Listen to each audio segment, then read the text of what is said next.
Olá, sejam muito bem-vindos e bem-vindas. Hoje continuamos com mais um episódio de Terra em Transe e agora vamos falar sobre as relações brasileiras com as potências internacionais.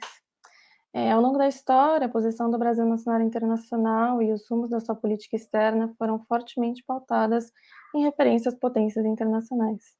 As relações com os Estados Unidos, Rússia e China desempenham um papel importante para a orientação da agenda externa brasileira, tanto na história quanto nos dias atuais, sobretudo em um momento de transformações com as eleições presidenciais de 2022.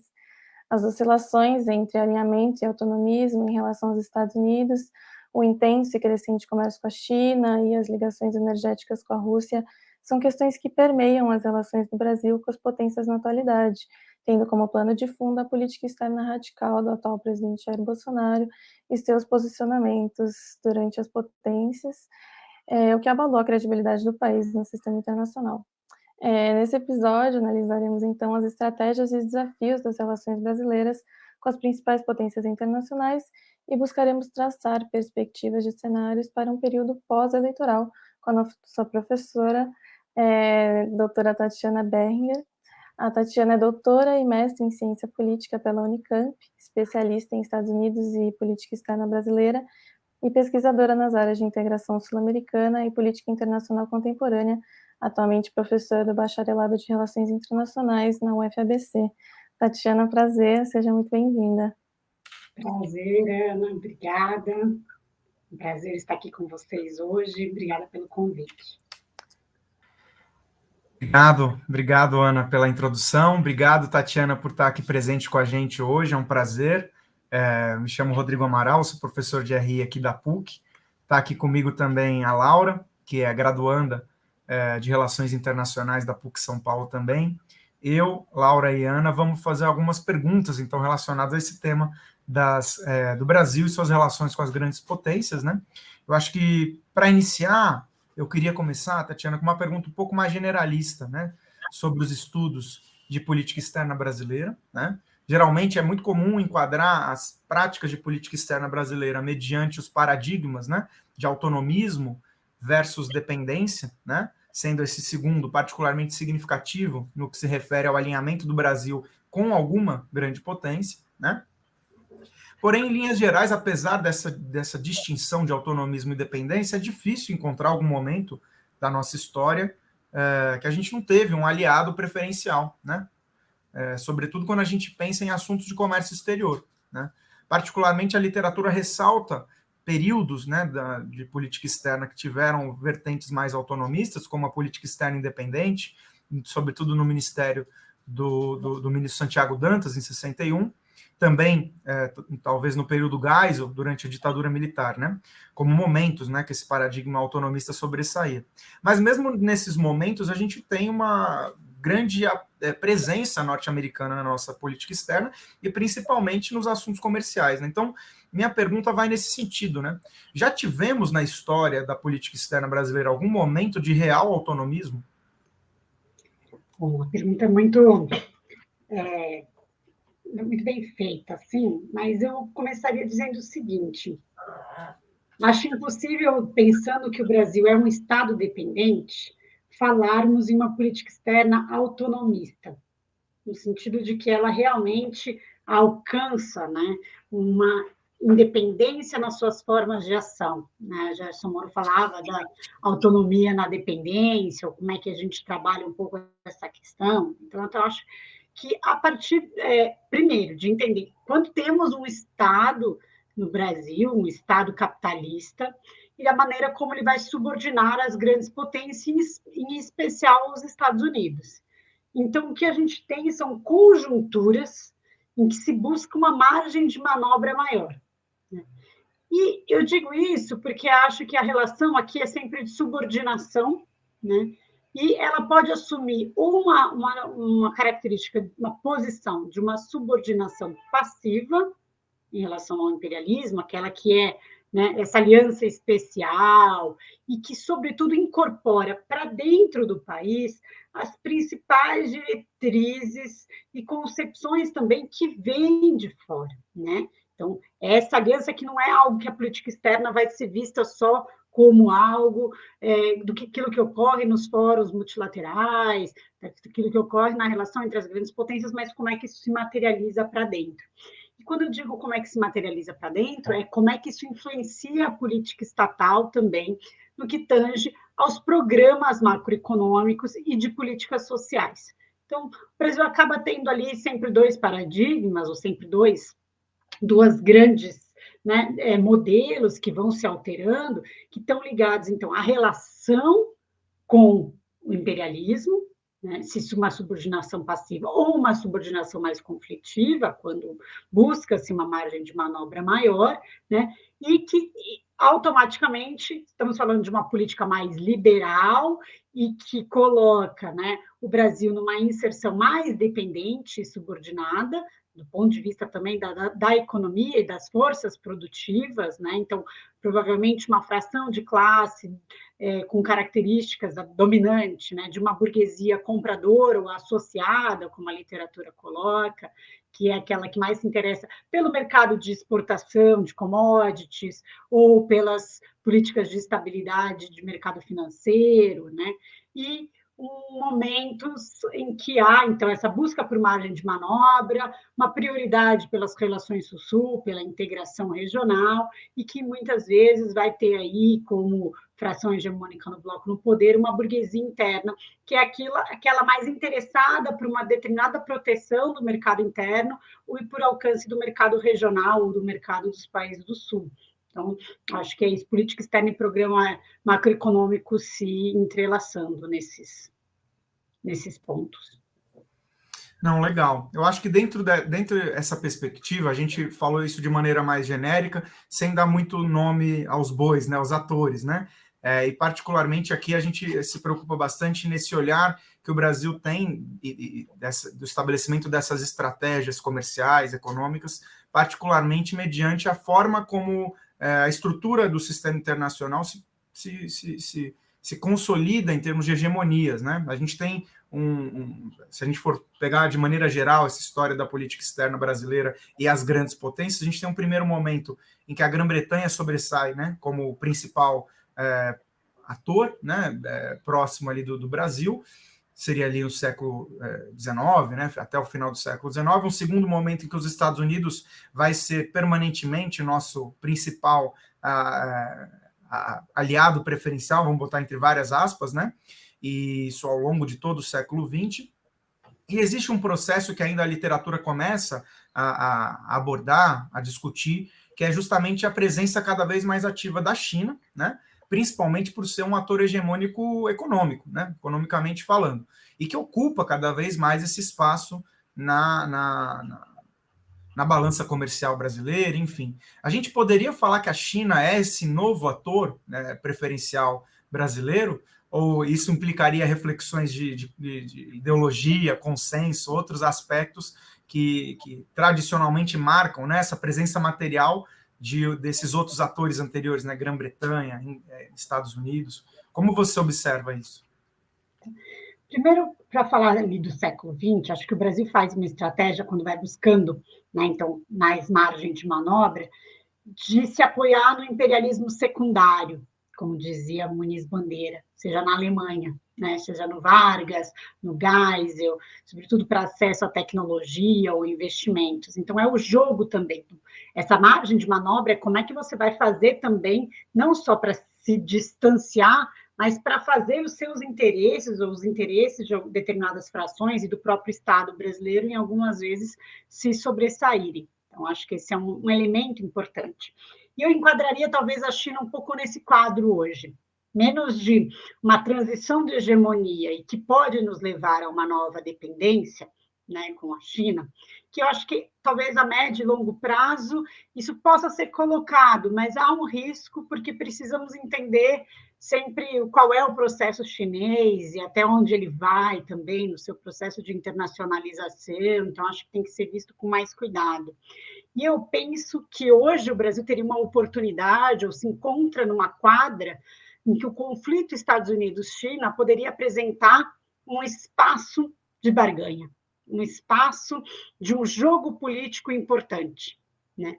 Então, entendendo aí o Estado chinês, não apenas como a sua estratégia econômica, mas qual é o peso no cenário internacional em um mundo em grandes transformações, né? E de que forma o Brasil poderia, então, estabelecer um jogo de barganha, uma estratégia clara para esses investimentos chineses, para essas trocas. E aí, pensando sobre isso, eu queria fazer alguns esclarecimentos, assim. Quando a gente está pensando no período neoliberal, para mim existem muitos equívocos de olhar apenas para a balança comercial, para as relações comerciais. Nesse ponto, claro que há uma especialização, né, produtiva e comercial na relação deficitária, do ponto de vista daquilo que se agrega também, né, de valor entre Brasil e China. Ou seja, né, soja e minério exportando e produtos de tecnologia, de eletrônicos sendo importados. E há também um certo aumento de investimentos chineses, mas que especialmente estão se localizando na área de energia ou de infraestrutura. Só que quando a gente está falando de neoliberalismo, existem vários outros dados que são muito relevantes. O primeiro deles é a questão do investimento externo direto, aqueles que estão nas plantas produtivas, né? Esse ele tem até um aspecto positivo daquilo que pode gerar de empregos e etc. E, especialmente, qual é o investimento em carteira? Qual é quem controla os fundos, né, os títulos de tesouro e etc. Quando abre-se essas contas no Brasil, tem uma colega, Nathalie, que está terminando um doutorado lá na Unicamp, que já participei da banca de qualificação, e que ela abriu bastante esses dados, é o seguinte, no investimento em carteira, 73% concentra-se em 2 grupos norte-americanos. Isso é o que controla hoje a política econômica brasileira também, no sentido daquilo que se pensa, o que é a política de austeridade, né? O que é tudo aquilo que gera para manter uma determinada taxa de juros e etc. E no investimento produtivo ainda tem uma predominância de capital europeu. Então, eu acho que esse quadro ele tem que ser muito bem mapeado para a gente entender qual é a grande dependência brasileira de qual Estado e como esses conflitos interimperialistas se fazem aqui dentro, né? E em que escala, né? E aquilo que você pode, quando eu penso em estratégia, bom, a estratégia regressiva de investimento, além desse só girado para o rentismo, né? Para o capital, que é o capital especulativo, a gente tem também aquele investimento que vem não para novas plantas, mas para fusões e aquisições, para privatizações. Né? O atual governo tem investido muito no processo de desestatizações, né? E como isso como uma meta do investimento externo, isso é regressivo em termos de dependência, né? Isso não só nós temos uma política externa de alinhamento, né, com as determinações, mas que ela traz aí um elemento que já vem se acumulando com o neoliberalismo de desindustrialização, mas que vai piorando aí com o quadro de desestatização. Então, acho que tem que abrir sempre esse quadro e, a partir daí, traçar estratégias e pensar as oportunidades que essas disputas podem trazer.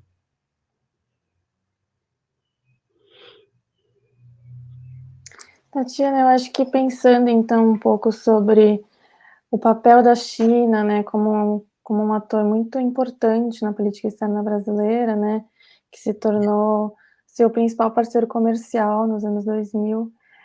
Durante o governo do Bolsonaro, tanto o presidente da República quanto o ministro das Relações Exteriores, o Ernesto Araújo, na breve gestão dele do Itamaraty, realizaram uma série de declarações xenofóbicas, né, que causaram turbulências nas relações diplomáticas entre os dois países.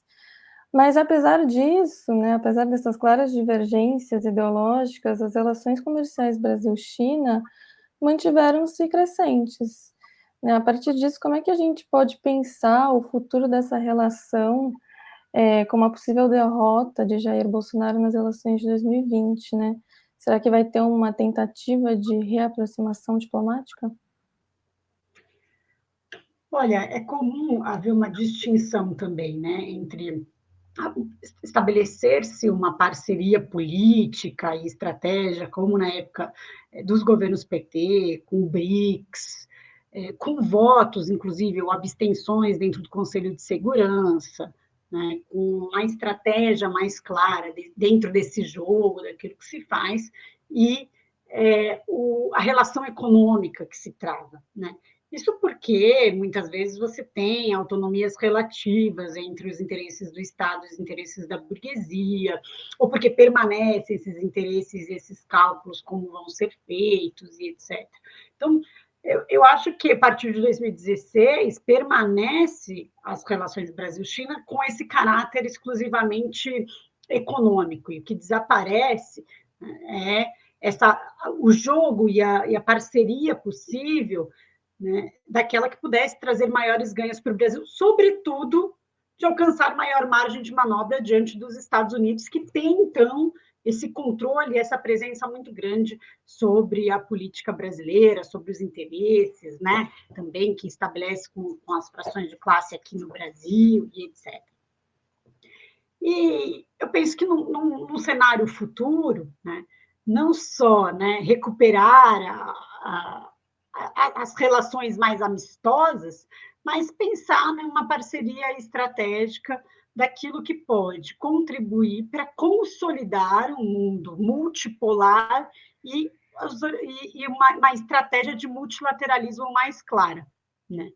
Então, acho que é um pouco a partir daí que se estabelece, que se joga e que se pode ter aí uma política externa mais condizente, inclusive, com os interesses e com o papel que o Brasil pode desempenhar numa nova ordem internacional.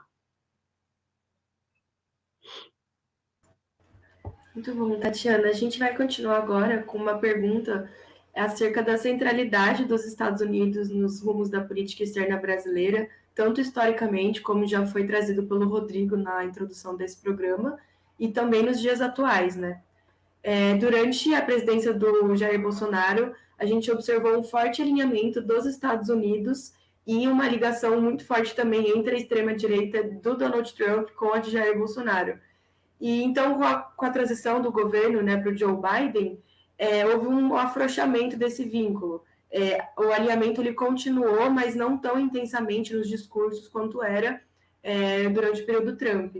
Então, a pergunta ela vai mais no sentido também de eleições no Brasil, agora em 2022, de quais podem ser os possíveis cenários para o futuro das relações entre o Brasil e os Estados Unidos. Certo. Bom, como você mesma colocou, durante os primeiros 2 anos do governo Bolsonaro, essa relação, essa aliança com o trumpismo, né, ela tinha como foco, acho que, sobretudo, agradar a parte da alta classe média que apoiou, né, a eleição do Bolsonaro, o próprio golpe de Estado de 2019 no Brasil, que tem como uma característica ideológica, né, de certa forma, o americanismo, né? Ou seja, entender que essa subordinação e que o próprio American Way of Life é um modo de vida, né? No qual ela se apega e tudo mais. Acho que isso tem um primeiro elemento. E o segundo elemento, eles vão se encontrar muito na agenda do antiglobalismo, né? Que era aquela agenda contra o multilateralismo da ONU, né? Contra as políticas ambientais, de direitos humanos, isso vai ser muito forte e muito marcante.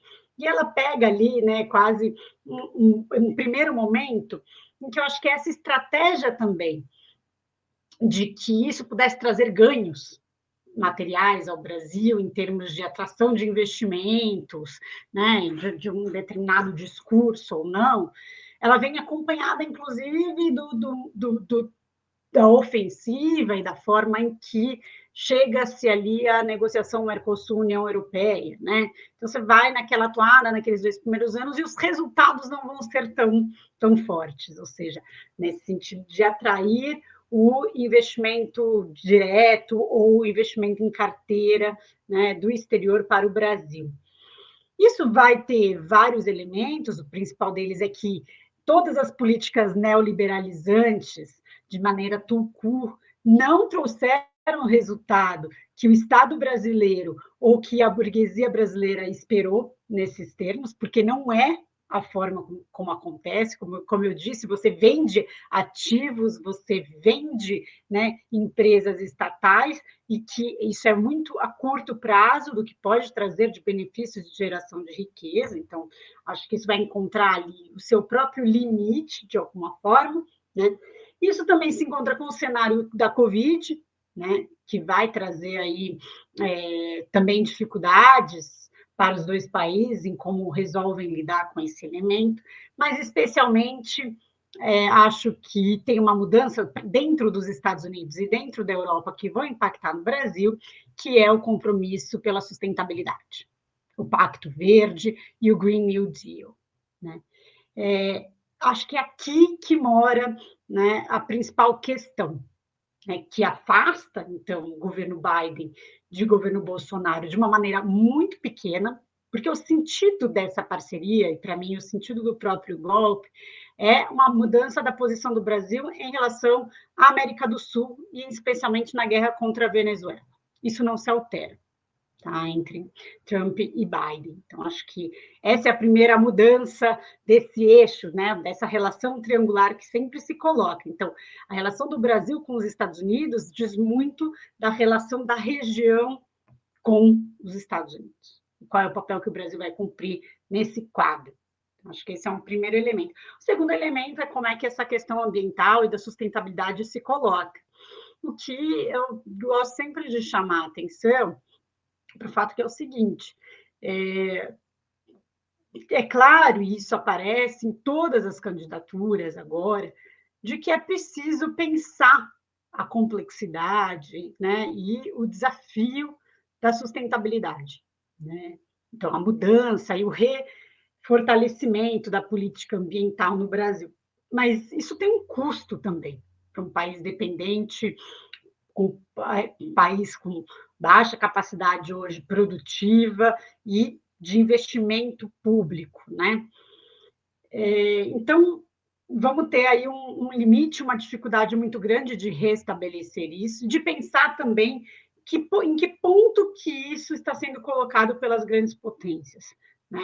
O que querem, de fato, atingir e como é que isso vai ser colocado. O que eu estou querendo chamar a atenção só é que a ideia também de que o governo Biden ou os Estados Unidos vão pressionar por uma política ambiental no Brasil também não pode ser aclamada pelos brasileiros.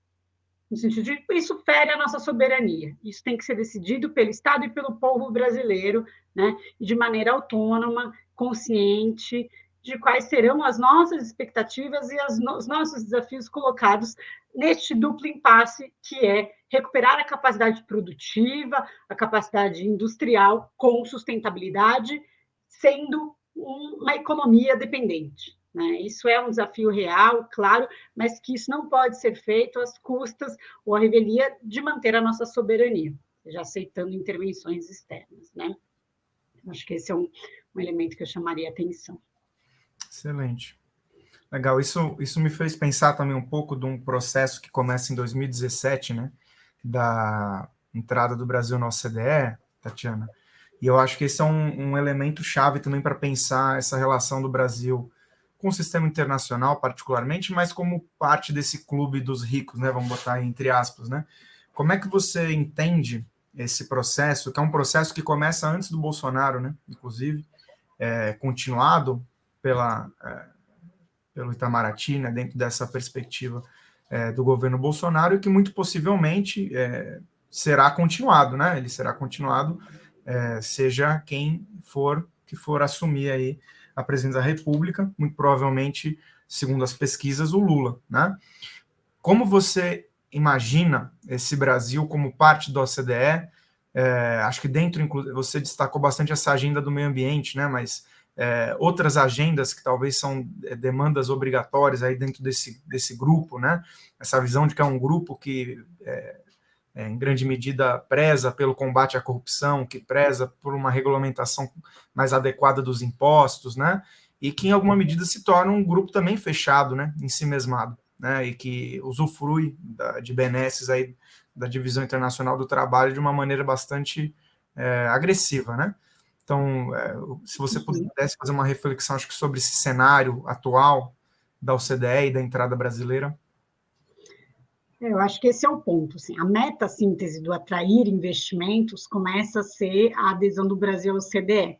Né? Então, do ponto de vista da relação estratégica, se tinha essa relação com a Venezuela, do ponto de vista do programa econômico, do modelo econômico no Brasil, é o neoliberalismo, e o neoliberalismo, então, a meta-síntese era Mercosul, União Europeia e OCDE. Tá?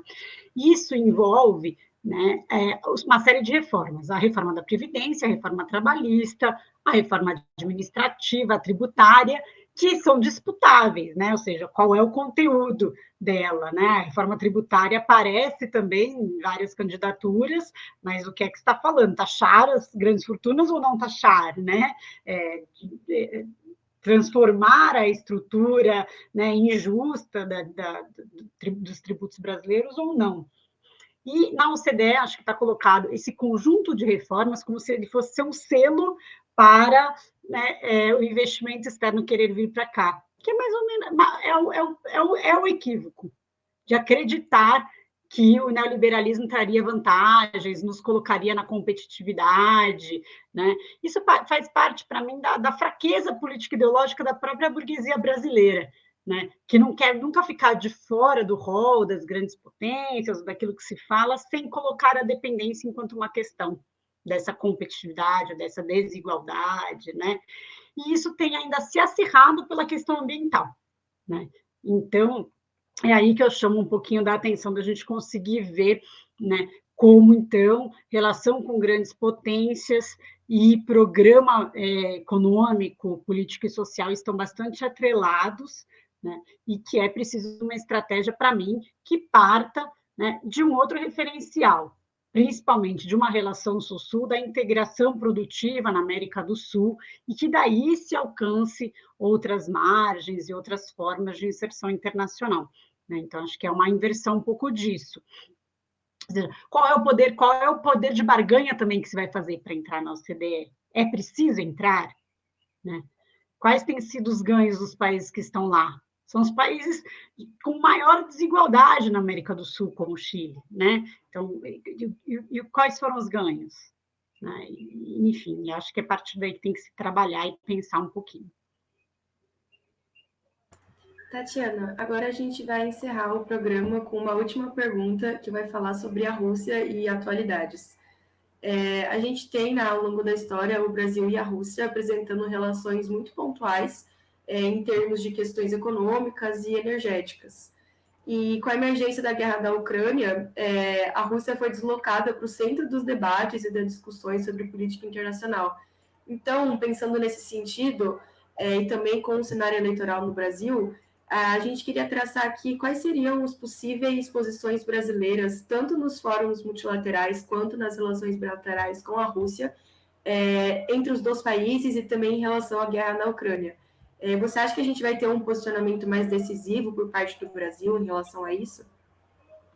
Olha, quando Vargas disse que não ia entrar na Segunda Guerra, só se a cobra fumasse, né? Isso virou um motivo de piada no Brasil. Eu acho que o grande aprendimento histórico, né, o grande aprendizado histórico é entender que o curso das guerras e a forma como os demais países vão se inserir é algo que não dá para prever. Tá? Então, não faria grandes previsões nem sobre o fim dessa guerra, nem qual vai ser, né, a relação direta do Estado brasileiro nesse conflito. Acho que esse é um ponto número 1. Do ponto de vista histórico, o Brasil tem a tradição de defender, né, a paz, de defender as soluções, né, diplomáticas, de defender a construção de um mundo multilateral, de não intervenção e etc. Mas não são só esses os elementos que motivam e que conseguem colocar, né, nessa guerra. Então, essa guerra, acho que ela tem, por início, né, o avanço da OTAN e o avanço da União Europeia como um cerco à própria Rússia, e depois tem também as motivações do próprio governo Putin e de como essa guerra vai ser colocada. Parece que hoje, diante do quadro, das motivações e do quadro que foi colocado, a melhor posição, né, ao Brasil é a posição de condenar a OTAN e seus avanços, os cercos, as suas práticas, e, ao mesmo tempo, condenar essa guerra. Muitos acham que essa é uma posição impossível, né? É um debate grande na esquerda brasileira, inclusive, mas eu acho que é possível, sim, né? Partir. Bom, o primeiro erro, a primeira causa é a OTAN, as causas, mas aqui também é possível condenar a guerra, as formas como ela vai sendo colocada, como ela vai sendo apresentada e conduzida, e tentar a busca aí pela paz, que é aquilo que pode ser melhor para os povos, né? Sobretudo ucranianos hoje, né? E também para o próprio povo russo, né? Para todos aqueles envolvidos. As consequências vão sendo muitas, inúmeras, já tem abalado também a própria economia alemã, que eu acho que tem aí também, né, um grande estopim, a mudança de governo na Alemanha para o início dessa guerra, porque Putin perde seu aliado, como é que vai fazer, como é que vai conduzir. Então, eu acho que isso é uma questão, mas ela não é a questão central da política externa brasileira hoje. Ela é a questão central da política internacional, mas não é a questão da política externa brasileira hoje, e não deve estar no centro, né, da estratégia, já que nós temos que pensar numa estratégia de desenvolvimento, de reindustrialização, né, de renovação, sobretudo da própria Unasul, né, de pensar em refortalecer todos os nossos marcos a partir da América do Sul, a partir de onde estamos e de onde queremos nos inserir, né?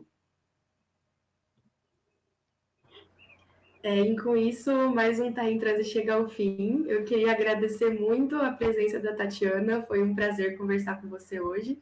Agradecer a Ana e o Rodrigo por conduzirem essa entrevista comigo e também a todos os espectadores que estão aqui assistindo a gente. Semana que vem a gente vai continuar com mais um programa dentro do ciclo sobre o tema das eleições e a política externa brasileira.